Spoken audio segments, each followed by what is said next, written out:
Assalamualaikum warahmatullahi wabarakatuh. Alhamdulillahirabbil alamin. Wassalatu wassalamu ala asrofil anbiya wal mursalin wa ala alihi wa sahbihi ajmain, amma ba'd. Yang sama-sama kita hormati selaku dosen pengampu yakni Bapak Rama Wijaya MSOS, dan yang saya hormati kawan-kawan seperjuangan sekampus, insyaallah dimuliakan oleh Allah Subhanahu wa taala. Baiklah, mungkin suara agak terganggu, mohon maaf sebelumnya.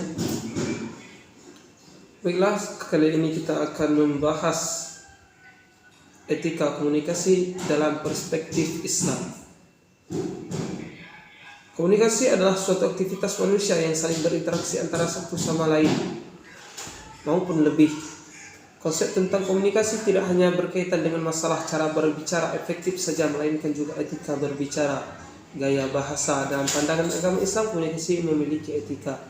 Agar kita melakukan komunikasi dengan seseorang, maka orang itu pun dapat memahami apa yang kita sampaikan. Definisi etika komunikasi perspektif Islam. Dari segi etimologi, etika berasal dari bahasa Yunani ethos, yang berarti watak, kesusilaan atau adat. Ahmad Haris Zubair 1983 dalam Kamus Umum Bahasa Indonesia, etika diartikan sebagai ilmu pengetahuan tentang asas-asas akhlak moral. Dalam Kamus Bahasa Indonesia dan Kamus Besar Bahasa Indonesia, etika berarti ilmu tentang apa yang baik dan apa yang buruk, dan tentang hak dan kewajiban moral akhlak. Kumpulan asas atau nilai berkenaan dengan akhlak, nilai mengenai benar dan salah yang dianut suatu golongan atau masyarakat. Tim penyusun Kamus Bahasa Indonesia. Dari pengertian pengetahuan kebahasaan ini terlihat bahwa etika berhubungan erat upaya dengan menentukan tingkah laku manusia. Dan etika adalah cabang filsafat mengenai kesusilaan bagi baik dan buruk, benar dan salah. Etika merupakan sinonim dari filsafat moral. Adapun arti etika dari segi terminologi, istilah yaitu sebagaimana yang telah dikemukakan oleh ahli dengan ungkapan yang berbeda-beda sesuai dengan sudut pandangannya masing-masing. Ahmad Amin dalam Abudin Natal 2010 misalnya mengartikan etika adalah ilmu yang menjelaskan arti baik dan buruk, menerangkan apa seharusnya dilakukan oleh manusia, menyatakan tujuan yang harus dituju oleh manusia di dalam perbuatan mereka, dan menunjukkan jalan untuk melakukan apa yang seharusnya diperbuat.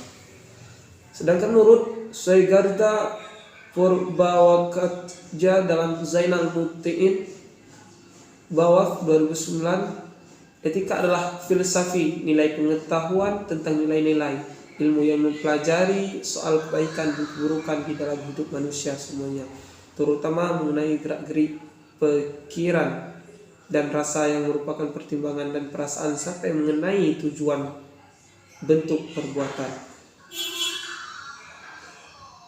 Selanjutnya,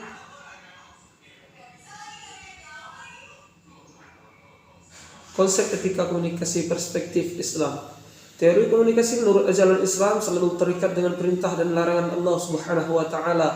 Pada dasarnya, agama sebagai kaidah dan sebagai perilaku adalah pesan atau informasi pada warga masyarakat agar berperilaku sesuai dengan perintah dan larangan Tuhan.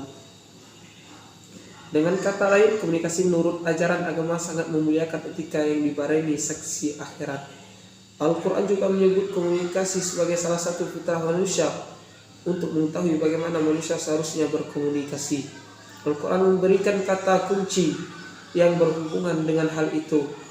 Misalnya mengartikan kata kunci al-bayan sebagai kemampuan berkomunikasi.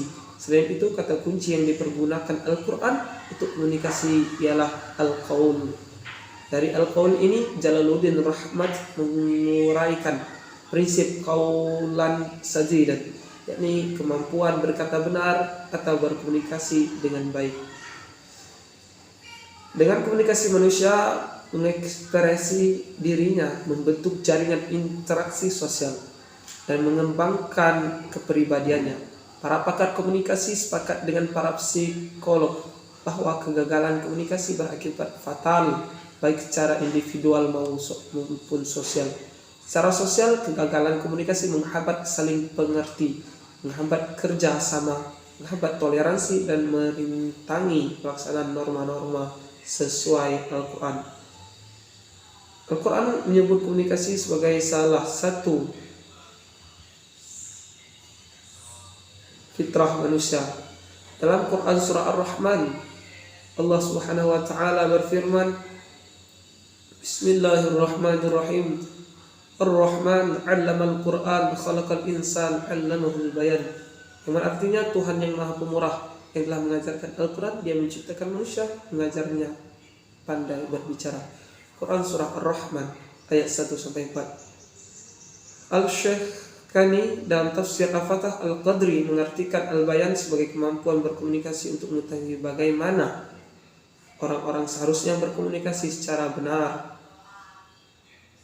Mengetahui bagaimana orang-orang berkomunikasi dengan benar atau qaulan sendiri. Mungkin itu saja tentang komunikasi yang singkat. Mudah-mudahan ada manfaatnya bagi kita semua. Assalamualaikum warahmatullahi wabarakatuh.